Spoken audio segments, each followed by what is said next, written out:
Hi, and welcome to ECU Tuning Academy. My name's Chris, and in today's video, we're going to walk through launch control using Haltech NSP, focusing on how it works inside the ECU and why it matters in the real world. Launch control is one of those features that sounds simple at first, but once you understand what the ECU is actually doing, it becomes much more powerful. At a basic level, launch control is a temporary RPM limiter that helps you leave the line more consistently.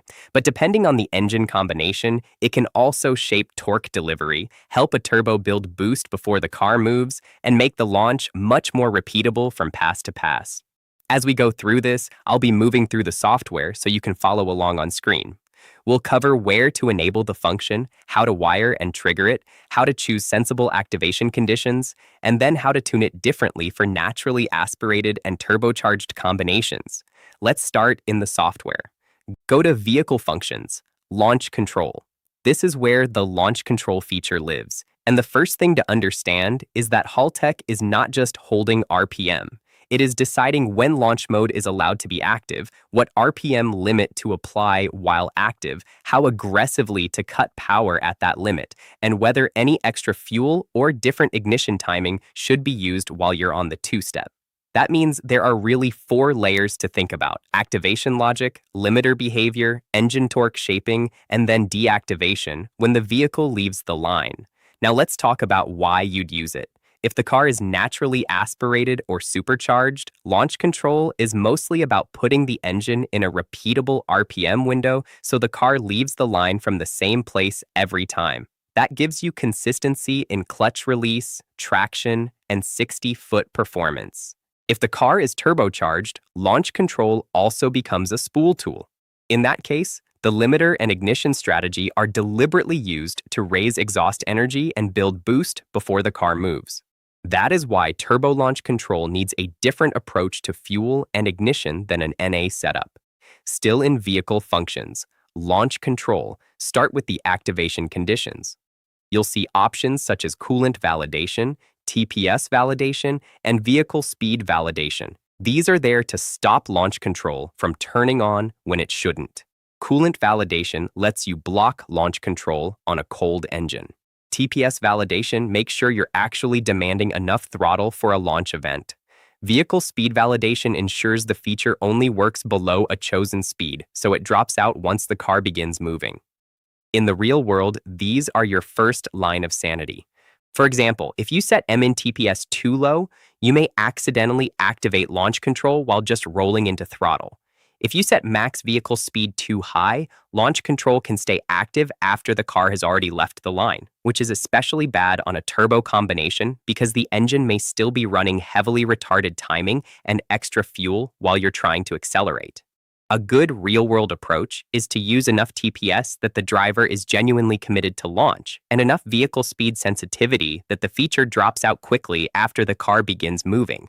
Now let's talk about how the ECU knows launch control should be armed. Go to the wiring side of the function and look at input type. You'll typically have options like always on, launch switch, clutch switch, and trans brake input. Always on means launch control becomes active whenever all the conditions in the launch control tab are met. A launch switch is a dedicated momentary switch. A clutch switch allows the feature to work when the clutch switch is engaged. A trans brake input does the same for an auto with a trans brake. In the real world, the best trigger depends on the car.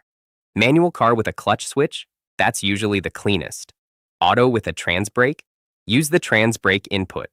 If you already have a reliable vehicle speed signal and want a simple street strip setup, always on combined with sensible TPS, coolant, and speed conditions can work very well.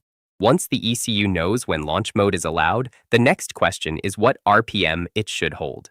Go to Vehicle Functions, Launch Control, End RPM. This value is the maximum RPM allowed while launch control is active. This is where application matters.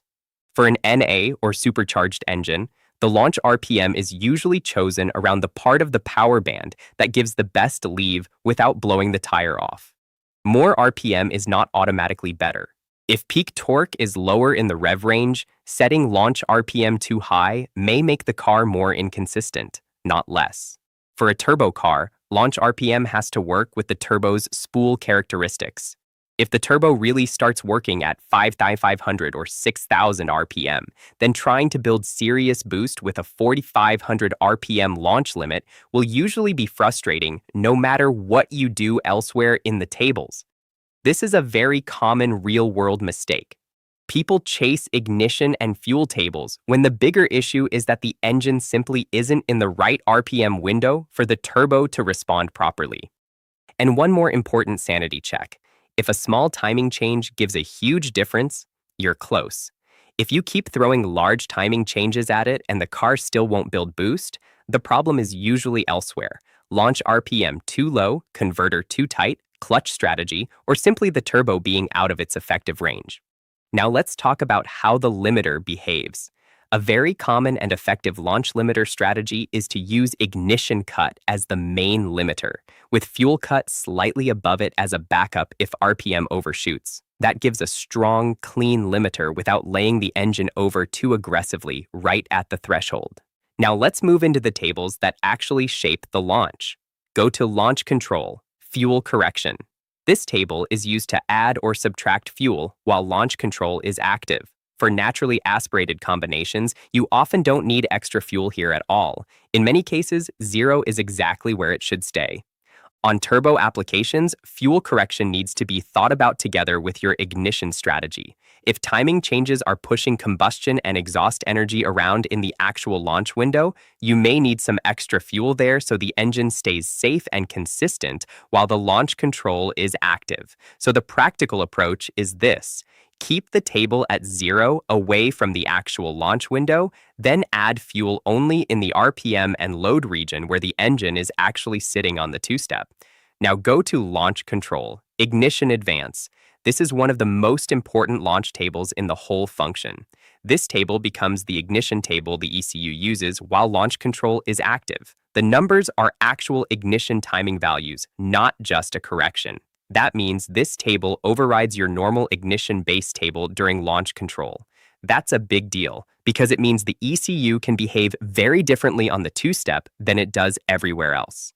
Here's the practical way to think about it. For naturally aspirated or supercharged applications, keep the launch ignition table close to the normal ignition values the engine would want around the launch RPM and load. You are using launch control as a temporary limiter, not as a spool strategy.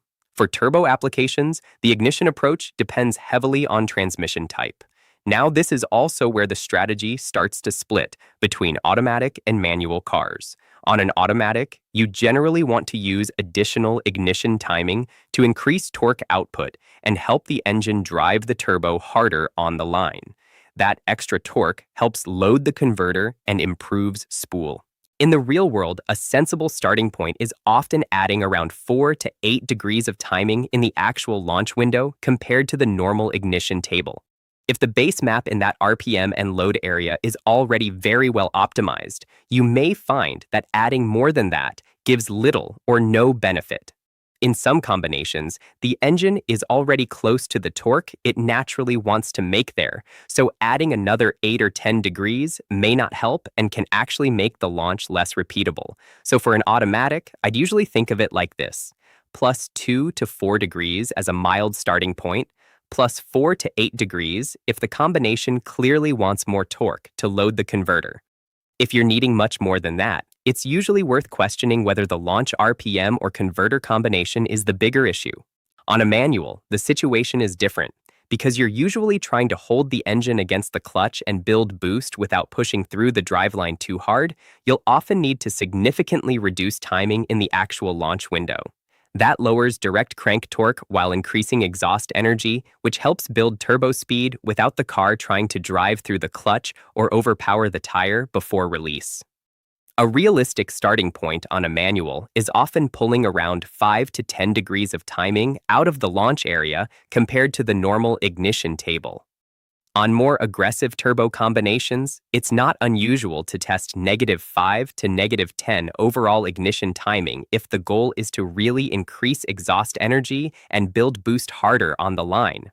So I'd usually frame it like this: -5 degrees as a mild starting point, -8 to 12 degrees as a common working range for turbo manuals, minus 12 to 15 degrees or more only when the combination clearly needs it, and you understand the extra heat and stress you're creating.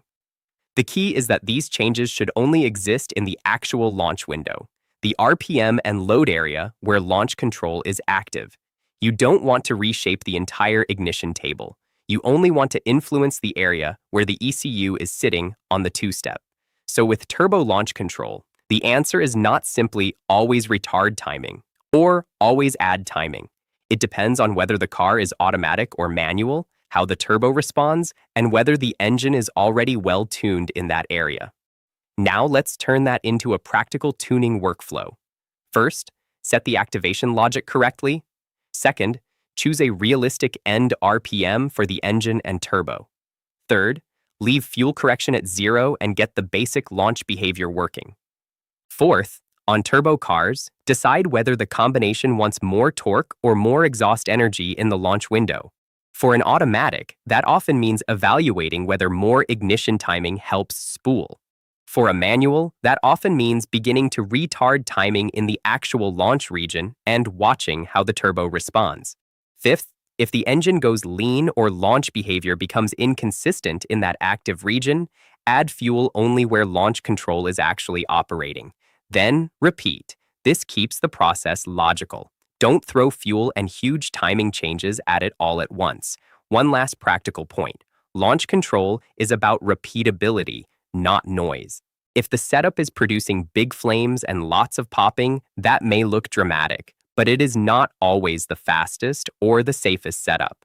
The best launch control calibration is the one that gives the car the most repeatable leave within the limits of grip, turbo response, and component safety. That's it for today's video. Thanks for watching, and don't forget to like and subscribe for more Haltech tuning content.